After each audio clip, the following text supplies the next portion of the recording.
नमस्कार मेरे प्यारे किसान साथियों, स्वागत है आपका आपके ही अपने किसान हितैषी यूट्यूब चैनल सादाबाद केसरी पर। आज की वीडियो आप सभी किसान साथियों के लिए बहुत ही ज्यादा महत्वपूर्ण, मार्मिक व हृदय को विचलित कर देने वाली रहने वाली है, क्योंकि इस वीडियो के माध्यम से आज आपको जानकारी मिलेगी कहां पर प्रकृति का वज्रपात किसानों के ऊपर हुआ, कहां पर किसानों के ऊपर प्रकृति ने सितम ढाया और कहां पर किसान प्रकृति के कहर के आगे बेबस और लाचार नजर आए। क्योंकि जेन्युइन रिपोर्ट आप लोगों के पास में समय से होना आप लोगों के लिए भविष्य की राह जो है खोल देता है। किसान साथियों, इस समय पर प्रकृति ने सबसे ज्यादा जो नुकसान पहुंचाया वो कल हमने पश्चिम बंगाल के नॉर्थ भूभाग में देखा, जहां पर 8 जिलों में, जिनमें जलपाईगुड़ी, कलिम्पोंग, दार्जिलिंग, मालदा, उत्तरी दक्षिणी दिनाजपुर, अलीपुरद्वार, कूच बिहार, इन सभी जिलों में जो है भारी से अति भारी बारिश देखने को मिली थी। और उसकी पुष्टि किसान साथियों आज पश्चिम बंगाल के प्रमुख न्यूज़पेपर में बड़े बड़े आर्टिकलों के साथ जो है प्रकाशित हुई। तो ऐसे में आज हम जो आप लोगों को जिस वस्तु की जानकारी देने जा रहे हैं किसान साथियों, वो नॉर्थ बंगाल तो है ही है, लेकिन सबसे बड़ा नुकसान, सबसे ज्यादा बड़ा खामियाजा अगर किसी को भुगतना इस समय पर सर्कुलेशन सिस्टम की वजह से है तो वो किसान साथियों बांग्लादेश में है। बांग्लादेश में प्रकृति का वज्रपात कहें, कहर कहें या फिर आलू किसानों पर सितम कहें तो अतिशयोक्ति नहीं होगी। 24 घंटे से लगातार हो रही मूसलाधार भारी बारिश से यहां की किसानों की उम्मीदों की फसल पर इस समय पर पानी फिर गया है, घोंटू घोंटू जो है पानी जमा है और इससे बांग्लादेश में आलू की फसल 90% तक खराब होने का अंदेशा जो है जताया जा रहा है। जो आप मेरे पीछे लगातार देख रहे हैं, हालत इतने भयावह हैं कि जिसकी कल्पना जो है करने भर से ही रोज जो है शहर उठती है। साथ में इन लोगों की अगर वेदना भी सुनी जाए ना तो हृदय जो है कंपन सा जो है करने लग जाता है। लेकिन किसान साथियों, इस बंगाल देश में आई विभीषिका का सबसे बड़ा दर्द तो बांग्लादेश को है ही है, लेकिन बांग्लादेश में हुई असमय भारी बारिश और आलू की फसल में हुई बड़े स्तर पर क्षति का सबसे बड़ा असर जो है भारत में आलू की कीमतों में बढ़ोतरी के रूप में पड़ेगा। क्योंकि बांग्लादेश अपनी जरूरतों का 90% आलू पर ही जो है निर्भर रहता है, क्योंकि वहां की देश की जनसंख्या ही पूर्ण रूप से आलू पर ही निर्भर है। और जब आलू की फसल खराब हो जाती है, बर्बाद हो जाती है, तो फिर एक लास्ट हथियार बचता है कि अपनी खाद्य जरूरतों को पूरी करने के लिए पड़ोसी देश पर जो है निर्भरता बढ़ती है। तो ऐसे में हमारी उस रिपोर्ट पर भी जो है मोहर लगती हुई दिखाई दे रही है, जिसमें हमने आप लोगों को बताया था आज से 20 दिन पहले की वीडियो में कि बांग्लादेश आलू निर्यात जो है एक बड़े स्तर पर इस वर्ष जो है किया जाएगा।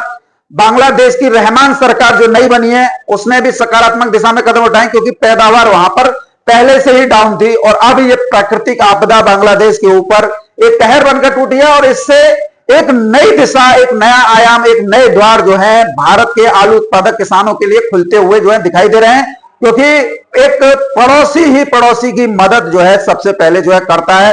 तो ऐसे में आलू किसानों को, चाहे वो उत्तर प्रदेश के किसान हो, चाहे बंगाल के हो, चाहे फिर बिहार के हो, सभी को आलू के अच्छे रेट प्राप्त होंगे जब आलू बांग्लादेश की तरफ जो है मूव करेगा। इसके साथ ही अगर किसान साथियों हम आईएमडी की रिपोर्ट को देखते हैं या स्काईमेट वेदर रिपोर्ट को देखते हैं तो अभी भी भारत के ऊपर जो है भारी बारिश का सिलसिला जो है वो जो है रुका नहीं है। और किसान साथियों, वेस्टर्न डिस्टर्बेंस के आवक की वजह से इस समय पर राजस्थान के कई जिलों में ओलावृष्टि देखने को मिल रही है, तो वही पंजाब हरियाणा में तेज रफ्तार बारिश जो है देखने को मिल रही है। दिल्ली में भी हल्की बूंदाबांदी इस समय पर हो रही है। मौसम एकदम सर्द हो चुका है। और किसान साथियों, जैसा कि भारतीय मौसम विभाग ने अनुमान जताया है कि आगामी 15-16 तारीख को उत्तर प्रदेश में एक बड़े स्तर पर जो है ओलावृष्टि के साथ तेज रफ्तार हवाएं चलेंगी, साथ में कहीं कहीं हल्की तो कहीं कहीं भारी बारिश जो है देखने को मिल सकती है। तो इसका इंपैक्ट फसलों पर स्पष्ट रूप से दिखाई देगा। हालांकि आलू की खुदाई जो है 80-90% तक हो चुकी है, लेकिन फिर भी जिनमें 10% भी बची है उनमें यह बारिश जो है एक बहुत बड़े पैमाने पर जो है नुकसान देगी। और सबसे ज्यादा नुकसान अगर किसी की बात करें ना तो वो गेहूं की फसल में होगा। पंजाब से जो तस्वीरें आ रही है ना उसे मैं दिखा भी नहीं सकता हूं। गेहूं की फसल लेट गई है और ऊपर से ओले पड़ रहे हैं, कहीं कहीं बारिश भी हो रही है। तो किसान साथियों, ये साल आप लोगों की उम्मीदों के मुताबिक परवान चढ़ेगा। कल तक जो लोग उत्तर बंगाल की खबरों को, रिपोर्ट को झूठा साबित कर रहे थे, आज उनके मुंह पर मीडिया जगत ने करारा तमाचा जड़ने का काम किया है। और किसान साथियों, जो लोग बोल रहे थे ये बांग्लादेश की वीडियो है, तो आज उन्हें अपने किए हुए कार्यों पर जो पछतावा भी हो रहा है, क्योंकि ये दोनों तरफ से घिरे हुए थे। नॉर्थ बंगाल को ये बांग्लादेश की बता रहे थे, आज बांग्लादेश में भी ज्यादा पानी पड़ रहा है। आप जो मेरे पीछे देख रहे हो ये बांग्लादेश की तस्वीरें हैं। तो इससे एक बात तो स्पष्ट हो गई कि नुकसान चाहे नॉर्थ बंगाल में हो चाहे बांग्लादेश में हो, नुकसान किसानों का हो रहा है, ये गाल बजाने वालों का नहीं हो रहा। बहुत लोग ऐसे हैं जिन्हें आलू की आ नहीं पता है, वो कमेंटबाजी कर रहे हैं और ऐसे ऐसे कमेंट करते हैं जैसे आलू के सर्व विधाता यही हों, और न जाने अपने फायदे के चक्कर में किसानों को जो है मंदे की दौर में जो है झोंकने का प्रयास कर रहे हैं। और इधर किसान साथियों, कोल्ड स्टोरेज में महज 52% ही आलू उत्तर प्रदेश में आया है, तो इनकी बखिया तो उधर चुकी है। लेकिन कुछ लोग ऐसे भी होते हैं किसान साथियों, जो हम रिपोर्ट देते हैं उसको मानते भी हैं, लेकिन इसके इधर कुछ ऐसे भी सुअर किस्म के लोग होते हैं, नालायक, जो ना घर के ना घाट के। उन्हें यही नहीं पता है कि जग में क्या चल रहा है, उन्हें तो बस टीका टिप्पणी करने से मतलब है। एक तो ये जानते भी नहीं है, ऊपर से अगर कोई जानकारी देना चाहते हो तो मानते भी नहीं है। ये हमेशा जूता खाने का काम करते हैं। और किसान साथियों, कोई एक फेसबुक पे उस पर जो है कमेंट कर रहा था, मैंने आज बेटा सामने वो रेल बनाई कि भूल गया। तो जो भी कमेंट कर रहा है ना, वो सोच समझ के करे, पहले जानकारी हासिल कर लेगा पश्चिम बंगाल में क्या स्थिति है, बांग्लादेश में क्या स्थिति है, उसके बाद ही कमेंट करो तो सही लगेगा। वहां पर नुकसान किसान का हो रहा है, यहां पर जो है 36 तरह के दांत फाड़े जा रहे हैं। और किसान साथियों, अभी पश्चिम बंगाल के नॉर्थ में भारी बारिश हो रही है, लेकिन 16, 17, 18 तारीख में आप देखिएगा दक्षिण बंगाल में जो है एक बड़े स्तर पर जो है बारिश आपको देखने को मिलेगी। मैं ये नहीं कह रहा हूं, नहीं मैं ये चाहता हूं किसी किसान का जो है एक पैसे का भी नुकसान हो, क्योंकि सभी अन्नदाता हैं, सभी इस देश की रीढ़ है और देश की अर्थव्यवस्था ही हमारे किसान साथियों से चल रही है। तो ऐसे में हम सभी को एक दूसरे के प्रति समर्पित रहना होगा। हम सभी एक दूसरे के सहयोगी हैं। कहीं पे नुकसान हो उसके प्रति हमें संवेदनाएं व्यक्त करनी है।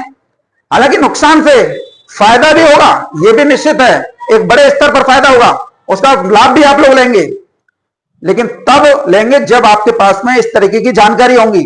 जब जानकारी नहीं होंगी और कुछ बेवड़े किस्म के लोग जो हैं टिप्पणियां कर रहे होंगे कि किसी दूसरे किसान को ना मालूम पड़ जाए हम कर लें, तो फिर आप लोगों को नुकसान हो सकता है। इसलिए जानकारी किसी भी माध्यम से मिल रही थी, हमेशा जानकारी लीजिए। किसान साथियों, मेरा कहना यही रहेगा कि आप लोगों को आलू के इस वर्ष 2024 जैसे रेट लेने से दुनिया की कोई ताकत नहीं रोक सकती, और ना ही ये कमेंट करने वाले सुअर किस्म के लोग, क्योंकि इन लोगों का घर और मकान कहां है, गटर या गंदे नाले, इससे ज्यादा ये आगे बढ़े नहीं है। तो हमेशा जो भी कमेंट कर रहा है इन्हें सुअर मान के वहीं छोड़ दीजिए, क्योंकि अगर इनमें इतना ही ज्ञान होता, इतना ही बुद्धि होती, तो ये कमेंट नहीं कर रहे होते, ये जानकारी जुटा रहे होते कि ये सोनू चौधरी ने जानकारी दी है, सही है कि नहीं है। और कुछ किसान साथियों जानकारी से अपडेट होने के बावजूद कमेंट करते हैं, तो ऐसे लोगों को तो मारपीट करने का मन करता है, लठियाओ सालों को। क्योंकि आपके पास में जो सोनू चौधरी रिपोर्ट देता है वो दूसरे दिन प्रत्यक्ष प्रमाण के रूप में अखबारों में मिलती है, न्यूज चैनल में मिलती है, वेबसाइट पर देखने को मिलती है, फेसबुक पेजों पर देखने को मिलती है। तो सोनू चौधरी देता है आपको 100% जेन्युइन और ऑथेंटिक रिपोर्ट, जिसे ये हर कदम पर नालायक किस्म के सुअर दबाने का जो है प्रयास करते हैं। तो आप लोग सभी लोग जो हैं अच्छी और जेन्युइन ऑथेंटिक रिपोर्टों से जुड़े रहिए, सोनू चौधरी का साथ दीजिए। और मैं दावे के साथ कह सकता हूं 2024 तो कुछ भी नहीं था, 2026 2024 से भी बढ़कर निकलेगा। लिख लेना, क्योंकि बारिश अभी कहीं गई नहीं। और दूसरा मैं आपको बता दूं, भूगर्भीय प्लेटों के आपसी टकराव के चलते इस वर्ष अप्रैल से लेकर अगस्त के महीने तक भूकंप जैसी घटनाएं जो है आप लोगों को अपने देश में देखने को मिल सकती हैं या फिर पड़ोसी देशों में देखने को मिल सकती हैं। और भूगर्भीय प्लेटें जब आपस में टकराती हैं तो कहीं ना कहीं उसका असर जो है कृषि अर्थव्यवस्था पर जो है पड़ता है। मैं ये नहीं कह रहा हूं कि अपने देश में, मैं कहीं की भी कह रहा हूं, लेकिन एशिया महाद्वीप में ये ऐसी संभावनाएं बन रही हैं कि जो है भूगर्भीय प्लेटें, अंदरूनी जो प्लेट धरती के नीचे होती हैं, वो आपस में टकरा रही हैं। अब इनका टकराना कहीं ना कहीं भूकंप जैसी गतिविधियों को जो है बढ़ावा देगा, और इसकी वजह से सुनामी, टी सुनामी और भारी बारिश का दौर जो है चलता रहेगा। तो किसान साथियों, जेन्युइन खबरें देखिए जिससे आपका सरोकार हो, और कमेंट कभी भी मत किया कीजिए, क्योंकि कमेंट आप लोगों की गंदी परवरिश दिखाता है।